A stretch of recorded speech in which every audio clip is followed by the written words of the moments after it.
your book, you mentioned that we don't have to relive the full blast of that pain to access and heal those old wounds. And this sounds, man, fantastic. Yeah. So how come? I say that for a couple of reasons. Yeah. Partly it's a reaction against a very popular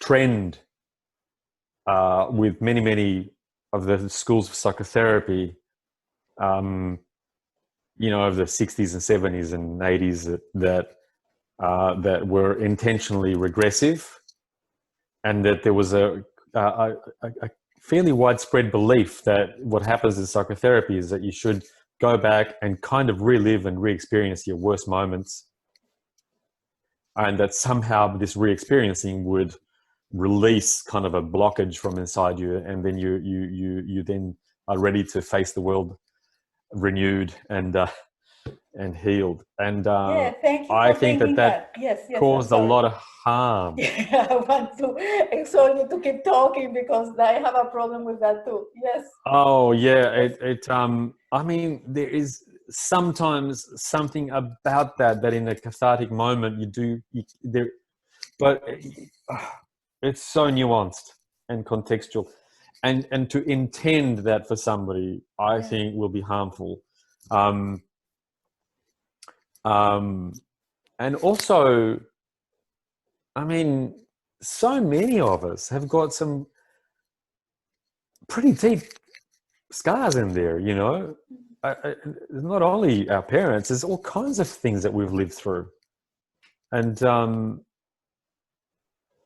imagine how terrifying that is. To the moment that you think you got to go to a psychotherapist, it'd be like going to get root canal work done with your dentist.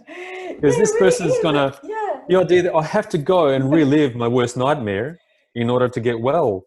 And I can't imagine anything that is more of a kind of applying the brakes on growth. And I just don't see that being the case at all.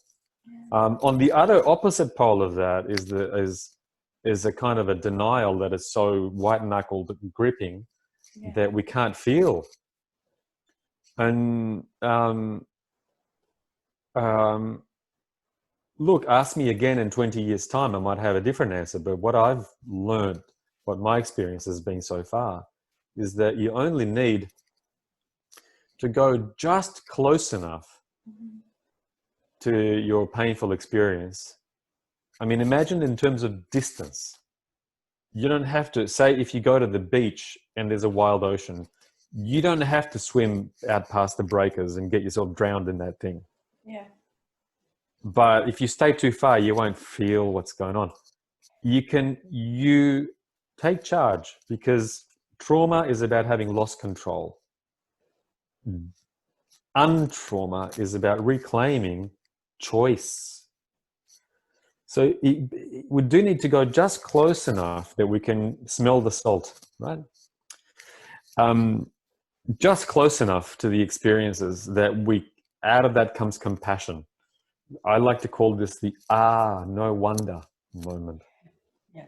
Like, if that's what it felt like to be a child and to go through X, Y, Z, no wonder I have some of the reactions that I still have today.